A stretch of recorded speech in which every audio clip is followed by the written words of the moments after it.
Halo teman-teman semua, perkenalkan nama saya Queen Wijaya. Di sini saya akan menjelaskan tentang apa itu majelis dalam kekristenan. Di sini saya akan menjelaskan dalam tata cara GKI atau Gereja Kristen Indonesia karena saya merupakan umat GKI. Oke, jadi apa sih yang akan kita bahas di sini? Kita akan bahas yang pertama yaitu apa itu majelis dalam kekristenan. Yang kedua, beberapa peran majelis dalam gereja. Yang ketiga, bagaimana proses majelis ditabiskan. Yang keempat, sejarah adanya majelis. Yang kelima, spiritualitas atau roh penggerak majelis. Dan yang keenam adalah makna hidup pribadi dari majelis. Oke, jadi sebenarnya majelis itu siapa sih? Majelis itu adalah sekelompok orang yang dipilih dari antara jemaat untuk memimpin, mengatur, dan melayani kehidupan gereja. Istilah ini biasa digunakan oleh tradisi Kristen Protestan. Kata majelis dalam gereja Protestan berarti dewan atau badan kepemimpinan jemaat, atau sering disebut Church Council atau Consistory dalam bahasa Inggris. Nah, apa aja sih perannya? Di sini saya akan ambil dari Tata Gereja GKI pasal 34 yang berbunyi, majelis jemaat terdiri dari pendeta, penatua, dan diaken yang bersama-sama bertanggung jawab atas seluruh pelayanan dan kehidupan jemaat. Oke, ini adalah pembagiannya. Yang pertama yaitu ada pendeta. Pendeta ini adalah orang yang memimpin pelayanan firman dan sakramen di gereja. Yang kedua, ada penatua. Penatua adalah pemimpin jemaat yang mewakili umat.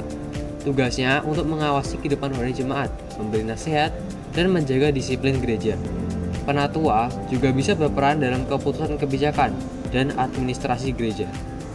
Yang ketiga, ada diaken. Diaken ini mengurus pelayanan sosial dan kesejahteraan jemaat, seperti membantu orang miskin, sakit, atau yang mengalami kesulitan.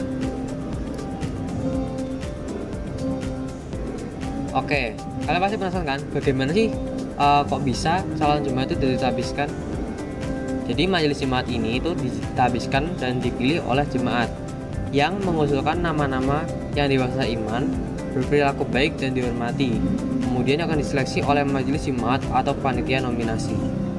Nah, yang kedua ada proses pemungutan suara. Ini dilakukan secara terbuka oleh seluruh jemaat. Yang ketiga ada persiapan rohani. Nah, jadi calon majelis yang sudah dipilih jemaat ini akan mengikuti pelatihan tentang ajaran GKI, etika pelayanan, dan tanggung jawab jabatan. Yang keempat ada penabisan. Pendeta ini akan menumpangkan tangan sebagai tanda pemberian kuasa dan berkat Roh Kudus. Dan kemudian majelis juga akan mengucapkan janji kesetiaan. Nah, masa jabatannya kira-kira berapa sih? Untuk majelis jemaat sendiri umumnya tuh 3-5 tahun, tergantung kebijakan masing-masing gereja. Oke, lanjut kita akan membahas tentang sejarah adanya majelis jemaat. Di sini saya akan membahas tentang 3 periode, yaitu pada Alkitab, abad pertengahan, dan majelis jemaat modern. Nah, pada Alkitab, istilah penatua atau presbiteros dan diaken atau diakonos muncul di Perjanjian Baru. Nah, mereka ini bertugas mengajar, memimpin, dan melayani jemaat.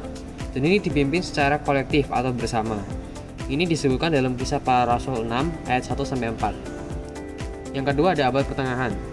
Nah, fungsi penatua ini kemudian akan menyatu dengan imam yang secara struktur gereja Roma menjadi hierarkis, yaitu uskup, imam, kemudian diaken.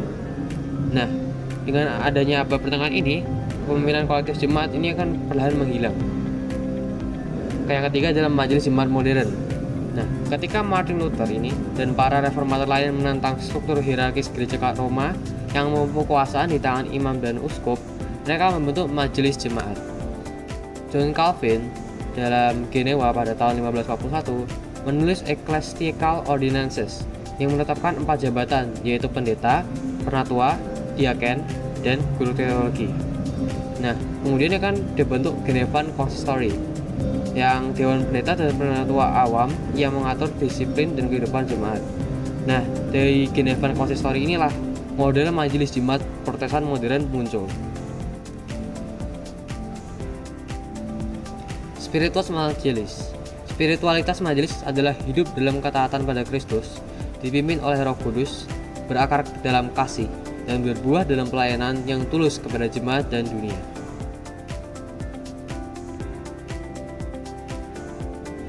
makna hidup yang bisa dipetik. Lewat kehidupan para majelis gereja, kita bisa memetik nilai untuk berjuang dalam pelayanan sesama sesering mungkin. Majelis juga bisa menjadi teladan bagi para jemaat dalam bersikap di ibadah. Majelis menggambarkan semboyan ad maiorem Dei gloriam dan men and women for and with others. Oke, sekian penjelasan majelis dari saya. Terima kasih karena sudah mendengarkan dan see you next time.